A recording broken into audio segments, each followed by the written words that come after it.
So, getting started with the topic, I think a good place to start would be to ask Leticia, what is your current involvement with CLIL, and how did you first get involved? All right, so I started my career working for language institutes, and lately I have been more in contact with mainstream schools, and this also led me more towards the world of CLIL. Most of my work nowadays involves secondary learners, project work, and CLIL. I'm currently a partner at Troika and joint events coordinator for the IATEFL YLTSIG. So this gives me this contact with both the school environment, teaching young learners and teens, and with CLIL. As for my first initial contact with CLIL, it started in language institutes, just like my career.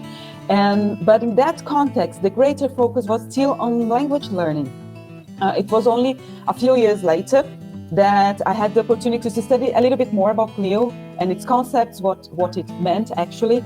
And I had contact with it being used in real life, and I could actually develop, could see how it could actually develop both language and content differently from what I had seen in language institutes.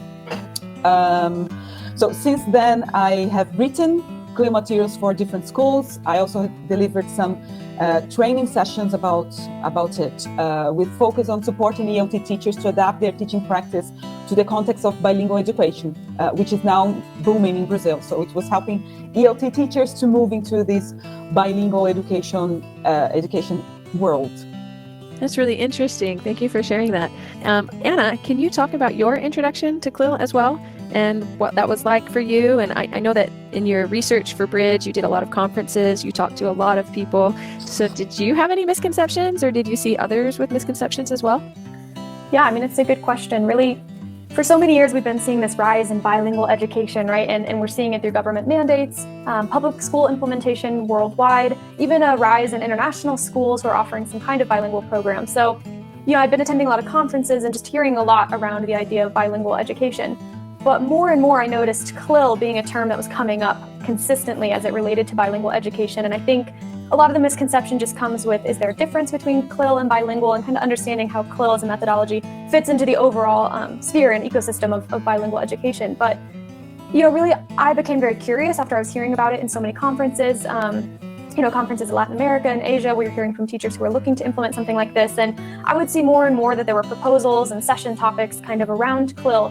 And what really came to, fruition for me was seeing that it's very academic. It's like there are so many textbooks about CLIL, and there are journal articles, and there's research behind it, but there's nothing very tangible for teachers at this point. Like, it's very difficult for a teacher, kind of as Leticia was saying, to understand how to really implement it in the classroom and how it really works and what does it mean in their context. And so I think that's where I really had a passion for it and a drive to say it's a wonderful methodology. There's amazing things you can do with CLIL, huge benefits to the learner, to the teachers, but figuring out a way to make that practical and good takeaways for teachers really what drove Bridge and myself to develop the programs that we have.